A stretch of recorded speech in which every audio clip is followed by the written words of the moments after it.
So the way I have this currently set up is I'm using the Delta 3 Plus as basically a secondary unit for a primary unit. So my primary unit is a Delta 2 Max, which sits on the bottom, and it is the one that supplies pretty much to my entire house, excluding my very large loads such as the electric water heater, the full-size cooktop oven, and things like that. But everything else, it basically powers it. Microwave, refrigerator, small size air conditioning unit, things like that. So the Delta 3 Plus, however, though, the inverter on it is basically only used to supply power to the Delta 2 Max. And the reason for that is I'm primarily using the Delta 3 as a quote-unquote extra battery for the main unit on the bottom. But the reason I opted to do a full power station unit rather than just get an extra battery for the Delta 2 Max is because you can set it up in the way that I have it to pretty much feed power from this to the main unit, just like you would if you had an extra battery connected, but you also get the extra features and capabilities of having a full separate unit. So you get a completely separate secondary inverter in addition to the one for the main unit, USB ports, all the stuff. You also get a informative display, and you get all the settings and control that you would get from a full power station, but you're using it as a secondary extra battery in my case.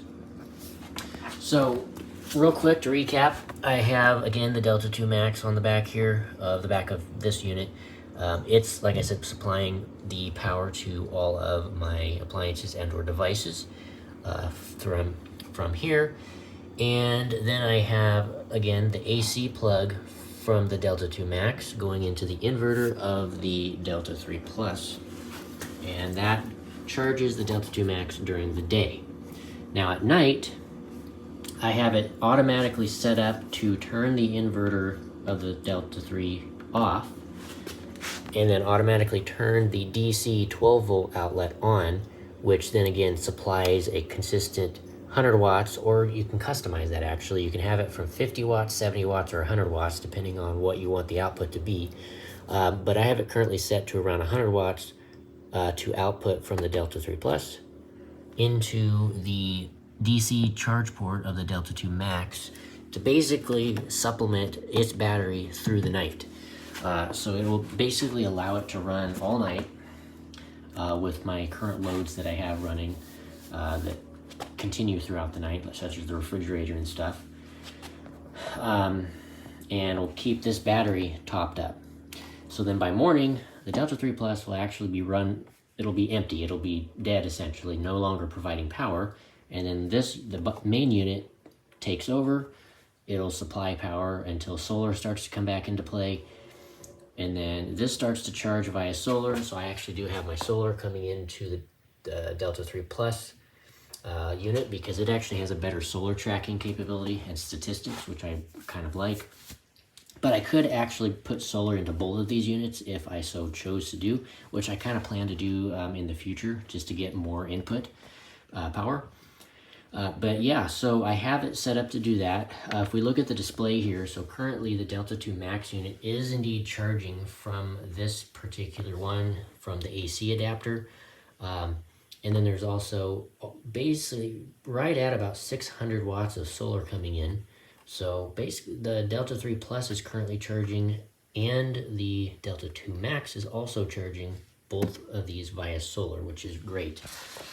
And if we turn on the display of this main unit here, you can see it also is charging and has roughly 1 hour left until it's fully charged, which is pretty great. But now I have it automated. Like I said, I have it set up to do this automatically. So if we go onto my phone here, go to the EcoFlow app, and you'll see both of the units listed. The Delta 2 Max is just sitting there charging and siphoning power from this unit. And if I go in here into the Delta 3 Plus, you can see all the statistics, the solar power coming in, and such as that, the output power going out via AC. But the automation settings, if we go up here to the settings icon, scroll down, and under scheduled tasks right here, I have it set for the AC inverter to turn on at 10 o'clock in the morning and shut off at 5 o'clock in the evening, 5 p.m. So 10 a.m. to 5 p.m. is when the inverter will be on. And then 10 minutes later, so at 5:10 p.m., the 12-volt DC port on the Delta 3 Plus will turn on automatically and start supplying the 100 watts of power. And then that will, again, like I said, run all night, sustaining all load that I have, an idle load, I should say, throughout the night. And then we'll turn off at 6 a.m. if the battery of the Delta 3 Plus has not already been depleted. Usually around 4 to 5 o'clock in the morning, the Delta 3 Plus will actually get depleted and will be out of battery.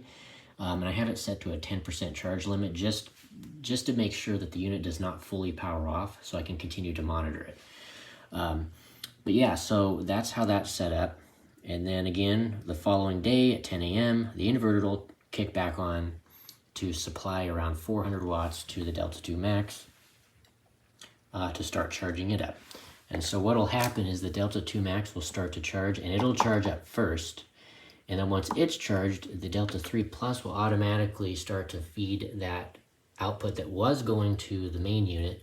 It'll put it into its own self, and then it'll charge itself roughly within an hour and a half or so after that. So basically, with this setup that I have here and the current loads that I put on it on a daily basis, this right here is 100% solar powered and basically does not need to have any grid power coming in, unless it's an emergency or if there's a lot of cloud cover, then in which case I would have to use grid power. But if the grid were to go down or the power somehow went out for several days, this actually would be able to power most of my home or most of my studio or whatever for that several days. As long as there's adequate sun, it'll be able to run all of that indefinitely, which is really cool. And then the last part of this is I have the Delta 3 Plus's AC power cord going up here and going into this wall outlet. Like I said, in those cases where the grid power will be needed, if solar is inadequate for whatever reason, I can pull power from the grid right here. And then the other thing is I have it connected to a smart plug, so I can basically turn the plug on and off remotely via my phone. So if I'm not at home and I notice the batteries are low and there's not enough solar, I can remotely turn this smart plug thing on and it'll automatically start charging this entire setup on its own, which is cool. And then when it's done, I can remotely turn the plug off to cut power to the batteries. So that's just a little bit of information there. But yeah, it's really cool. It's a really, really cool setup. And like I said, for the last couple of days, it's been working perfectly and has been supplying everything 100% solar, which is really great. And just as a side note, I know some of you are going to probably comment about this. This messy wire setup that I've got going on over here is not permanent. I'm not sure that this is where these batteries are going to live. I might put them somewhere else just to kind of get them out of the way. But yeah, these wires are not going to be permanent like this. I'm going to clean this up and get it a much more nice and tidy, not so messy looking thing. But anyway, yeah, that is currently how I'm using the Delta 3 Plus. So one more little piece of information here that I forgot to add is, like I said, I do have this River 2 Pro unit, which is the smaller unit, which I use primarily for camping. But in an absolute emergency, if for some reason solar is not adequate enough and the grid power is for whatever reason down or the power's out, I'm also planning I could use this unit here sitting on top and either supply, I could supply DC power from up to 100 watts from this into one of these two other units to expand the overall capacity even further than what it is currently, which is pretty handy. So yeah, this is, I think, a 768 watt hour battery. So that would basically add 768 watt hours to the 3000 watt hours that I have down below. So with these 3 units tied into one another, there's a total of roughly 3700 or almost 3800 watt hours of battery capacity that could be used. So yeah, I just want to kind of add that into there as well. So you have a lot of opportunity or options that you can do. If you have multiple power stations, you can actually kind of daisy chain them together to increase your overall battery capacity if you need more backup for your various devices. Anyway, so that, I just want to add that little bit of an extra tip in there. Anyway, let's go ahead and now go outside and take a look at the solar panels that are currently powering this setup. All right, and now here are my solar panels that I was talking about earlier. These are 4 200 watt eco-worthy rigid panels. They are also bifacial, meaning that you can pick up some solar power from both the front and the back. And then here is the wire that I have going from the inside through the wall to the outside to both of the arrays. And so these are the monocrystalline panels, and they are made of tempered glass, so they have a good durability. And then here is the connections that I have. So I have the 2 panels connected into series, and then them going through each side to the positive negative with the MC4 connectors to one of the extension cables that go into the house to the battery. And then here is the underside for that bifacial aspect.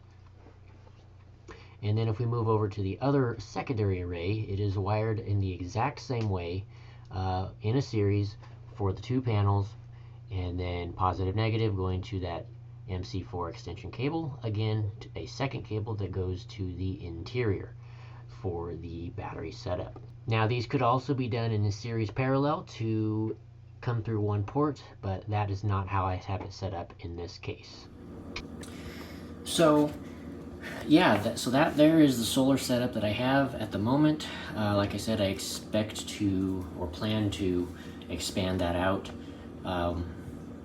once I get more battery capacity than what I have, because obviously it'll take longer to charge with the current panels that I have. So anyway, that's it for this video. Hope you guys have enjoyed and found it pretty interesting and or informative.